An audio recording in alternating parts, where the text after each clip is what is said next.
Shalom saudara-saudara, kita akan menikmati firman Tuhan Minggu Pentakosta tanggal 8 Juni 2025 dengan mengambil perikop khotbah dari Yohanes pasal 14 dimulai dari ayat yang ke-15 sampai dengan ayat yang ke-26.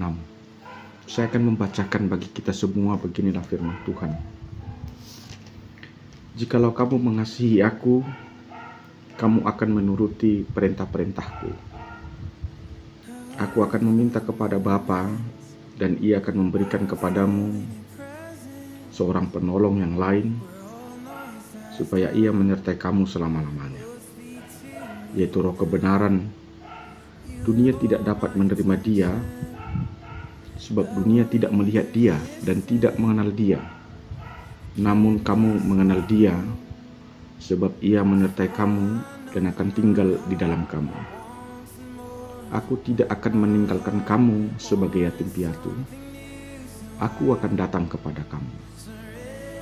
Sesaat lagi dunia tidak akan dapat melihat aku lagi, tetapi kamu akan melihat aku, sebab aku hidup dan kamu pun akan hidup. Pada waktu itulah kamu akan tahu bahwa aku di dalam Bapa-Ku dan kamu di dalam aku dan aku di dalam kamu. Barang siapa yang memegang perintah-perintahku dan melakukannya, dialah yang mengasihi aku. Siapa yang mengasihi aku, ia akan dikasihi oleh Bapa-Ku, dan aku pun akan mengasihi dia dan akan menyatakan diriku kepadanya.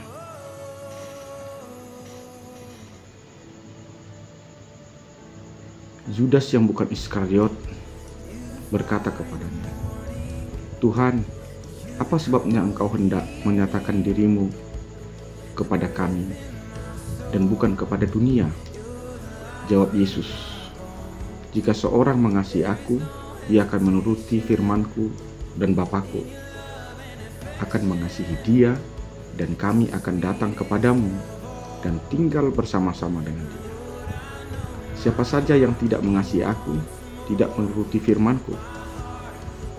Firman yang kamu dengar dan bukanlah dari aku, melainkan dari Bapa yang mengutus aku. Semua ini kukatakan kepadamu selagi aku bersama-sama kamu.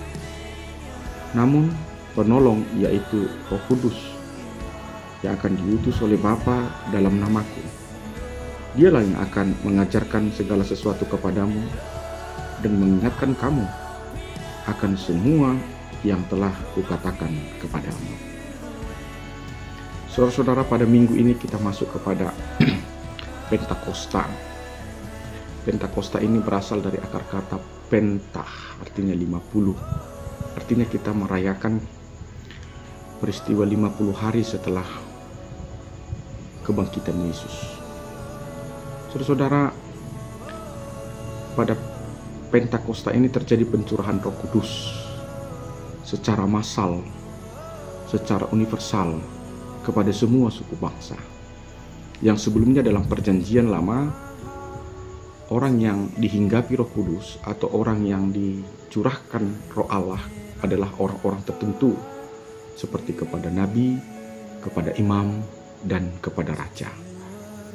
Tetapi di dalam perjanjian baru, di dalam dan bersama Yesus, setiap orang dalam lintas suku, dalam lintas umur, dalam lintas segala perbedaan, ia layak menerima dan dicurahi Roh Kudus, asal dengan satu syarat: ia percaya kepada Yesus. Inilah yang menjadi good news-nya kepada kita, bahwa di dalam Yesus Kristus, perbedaan-perbedaan itu tidak menjadi masalah yang primer. Perbedaan-perbedaan itu tidak menjadi hambatan untuk dipakai Tuhan secara luar biasa. Perbedaan-perbedaan jasmani atau material seperti kelas sosial, gender, jabatan, itu tidak menjadi penentu dalam melayani Tuhan atau dipakai oleh Tuhan. Oleh karena itu, saudara-saudara, melalui pesan pertama ini kita tidak perlu bermegah atau bersombong diri karena kita memiliki kelas sosial yang lebih baik dari orang lain. Dan jangan ada kita yang bermegah karena kita memiliki kelebihan-kelebihan secara jasmania. Karena orientasi yang paling penting yang menjadi standar Allah adalah kita bermegah karena kita mengasihi Yesus. Dan wujud praksis dari mengasihi Yesus adalah mengikuti segala perintah-perintah Yesus. Saudara-saudara, Pentakosta adalah titik di mana lahirnya gereja di dunia ini. Sebelum Pentakosta, para murid setelah kematian Yesus, mereka berondok. Lalu setelah Yesus bangkit, mereka masih juga takut. Lalu ketika Yesus naik ke sorga, mereka juga masih bersembunyi. Mereka takut dengan ancaman orang Yahudi. Mereka takut dengan ancaman orang-orang Romawi. Mereka dalam bersekutu dan beribadah mencari tempat-tempat yang sunyi, dalam ruangan yang tertutup pintu dan tertutup jendela, karena mereka takut. Lalu ketika Roh Kudus dicurahkan, mereka memiliki daya yang luar biasa. Mereka tampil ke depan umum. Mereka tampil ke ruang-ruang publik memberitakan Injil. Dan mereka melakukan banyak mujizat. Karena itu Roh Kudus adalah hari kelahiran gereja itu sendiri. Hari di mana para murid-murid Yesus berani tampil dalam ruang-ruang publik, memproklamirkan dan menyatakan bahwa Yesus itu adalah Tuhan. Berangkat dari sejarah itu, saudara-saudara, artinya tanpa Roh Kudus maka kita tidak akan mungkin memiliki keberanian untuk memberitakan Injil.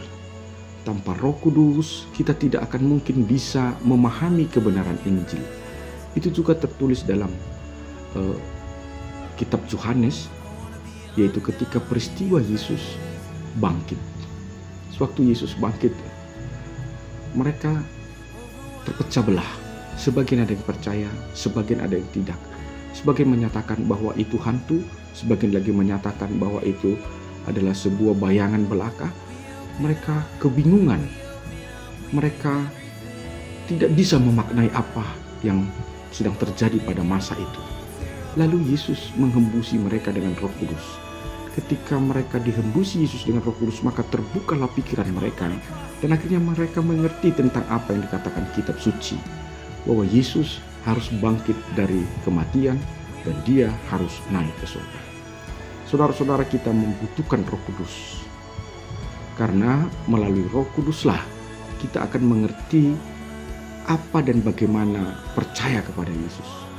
Melalui Roh Kuduslah maka mata hati dan mata pikiran kita akan dicelikkan untuk memahami apa inti dan substansi daripada isi kitab suci.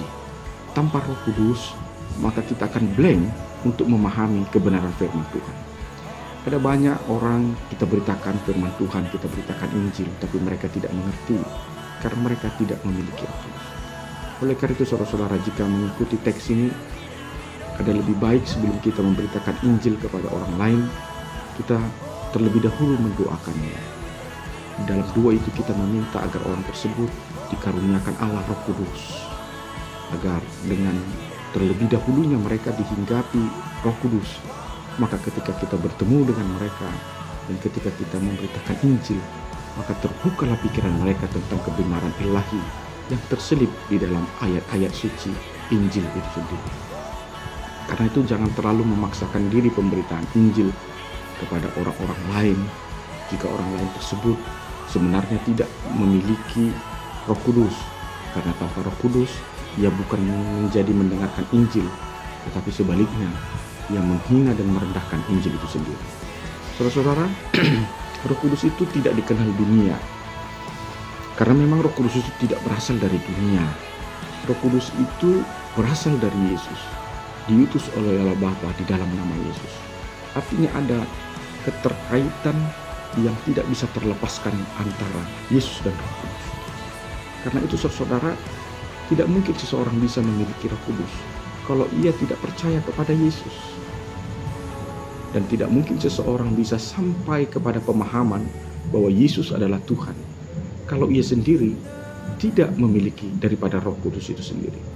Jadi Roh Kudus ini adalah sesuatu yang melekat di dalam 3 unsur, yaitu Bapa, Anak, dan Roh Kudus.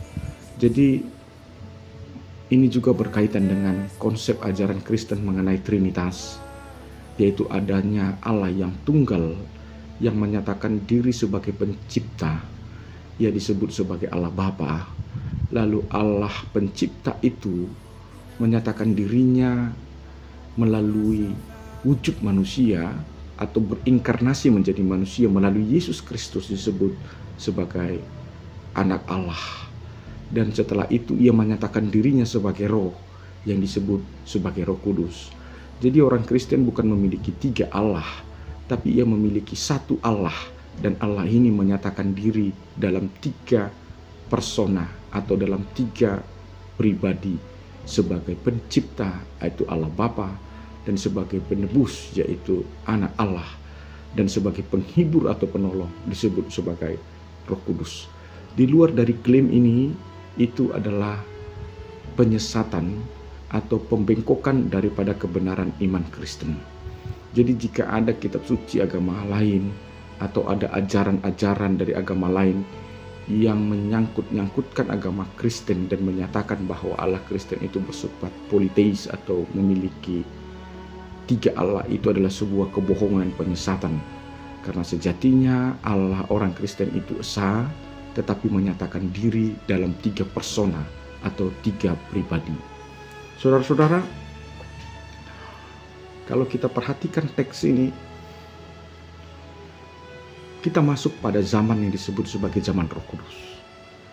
Artinya kita mengalami pertemuan dengan Allah melalui roh, bukan melalui jasad fisik seperti pada zaman waktu Yesus datang ke dunia. Oleh karena itu, kita berada pada zaman di mana zaman kita mengalami pertemuan, perjumpaan dengan Allah adalah melalui roh.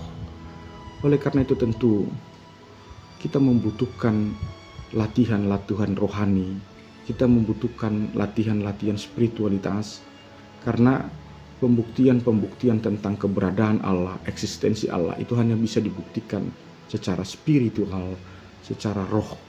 Dan kuasa-kuasa Allah itu adalah kuasa-kuasa yang bekerja, yang melampaui segala akal dan pikiran manusia, karena ia bekerja dalam konteks roh atau sesuatu yang sering kita sebut sebagai supranatural. Bukan berarti Allah tidak menyatakan diri dalam hal-hal yang natural.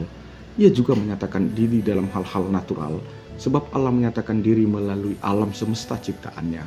Bagaimana laut menggambarkan kebesaran Allah, bagaimana pohon-pohon menggambarkan kebesaran Allah, bagaimana ikan-ikan, burung-burung, hewan-hewan, dan segala sesuatu yang bernafas, dan segala sesuatu benda di alam semesta ini semua menyatakan kemuliaan Allah. Dan di luar itu, Allah juga menyatakan diri melalui roh, melalui hati, batin, dan pikiran kita. Mau bicara tentang konteks roh, maka kita berbicara tentang konteks yang berbeda, di mana roh itu adalah sebuah antitesis daripada kedagingan. Artinya ketika kita mulai minimalisir, mematikan niat-niat kedagingan, maka kita sedang membangkitkan potensi-potensi kekuatan-kekuatan roh. Nah, oleh karena itu saudara-saudara, untuk mengalami pertemuan dengan Allah secara spiritual, secara roh, maka kita harus mulai belajar untuk mengekang, mengendalikan nafsu-nafsu lahiriah kedagingan kita, supaya kita memiliki pengalaman-pengalaman spiritual atau bertemu dengan Allah dalam konteks roh. Tetapi roh ini tidak bisa dilihat oleh mata, roh ini tidak bisa dibuktikan secara indrawi, tapi ia bisa dibuktikan secara authority, ia bisa dibuktikan secara penglihatan spiritual, ia bisa dibuktikan dalam hal-hal yang kita rasakan secara spiritualitas. Oleh karena itu, kita membutuhkan hal-hal yang meditatif, kita membutuhkan hal-hal yang lebih kepada sifatnya emosional, kita membutuhkan sifatnya sesuatu yang lebih mendalam. Jadi kita tidak bertuhan dalam arti lahiriah, tetapi juga kita bertuhan dalam arti roh. Nah, saudara-saudara, salah satu wujud praksis apakah seseorang itu memiliki Roh Kudus atau tidak memiliki Roh Kudus dalam hidupnya, parameternya hanya satu, yaitu mengikuti atau mematuhi perintah Yesus. Jadi saudara, ketika di KTP menyebut kita beragama Kristen, atau di buku stambuk gereja kita tertulis sebagai salah satu anggota atau warga jemaat dalam gereja tertentu, itu tidak bisa dijadikan alat bukti bahwa kita memiliki Roh Kudus. Tetapi Yesus berkata, apabila kamu memiliki Roh Kudus, tentu kamu akan mengasihi aku. Dan apabila kamu mengasihi aku, maka kamu akan melakukan segala perintahku. Dan ketika engkau melakukan segala perintahku, maka Roh Kudus ada bersamamu. Dan aku di dalam kamu, dan kamu di dalam aku. Jadi parameternya jelas, saudara-saudara. Nah, mari mengikuti parameter yang telah disampaikan Tuhan Yesus ini. Mari kita cek sendiri hidup kita, saudara. Mari coba kita periksa sendiri hidup kita. Apakah kita memiliki Roh Kudus itu? Apakah hidup kita menuruti perintah Allah? Apakah hidup kita mengikuti hukum dan aturan daripada Tuhan Yesus itu sendiri? Jika tidak, tentu kita tidak memiliki Roh Kudus itu. Sebab dikatakan ketika Roh Kudus itu ada dalam diri kita, maka kita akan diinsapkan tentang arti Yesus Kristus. Dan ketika Roh Kudus itu ada dalam diri kita, maka kegairahan untuk taat, tunduk, mengabdi kepada aturan dan perintah Yesus akan sangat bergelora dalam hidup kita. Tentu antitesisnya adalah jika Roh Kudus itu tidak ada kepada kita, maka kita akan makin jauh daripada Yesus. Kita tidak tertarik lagi tentang ajaran-ajaran Kristus. Kita tidak tertarik lagi persoalan mengabdi dan taat kepada Yesus Kristus. Oleh karena itu, pada hari raya Pentakosta ini, setiap orang yang tidak memiliki Roh Kudus, maka ia akan kehilangan keberanian untuk menyatakan dirinya sebagai Kristen. Ia akan kehilangan keberanian untuk menjadi martir, menderita untuk Kristus. Ia akan kehilangan keberanian untuk menyatakan iman percayanya atau berkorban bagi Kristus. Ia akan kehilangan semangat, kegairahan untuk bersekutu kepada Kristus. Nah, marilah kita pada hari Pentakosta ini melipat tangan dan menundukkan kepala, dan kita memanggil nama Yesus, dan kita meminta agar Kristus mengasihi kita dan mencurahkan Roh Kudus kepada kita, agar api kerohanian itu, agar api spiritualitas itu hidup kembali dalam hidup kita, dan kita mendoakan agar seisi rumah tangga kita juga dihinggapi dan dipenuhi dengan Roh Kudus. Salam Pentakosta. Tuhan Yesus memberkati saudara-saudara sekalian. Shalom.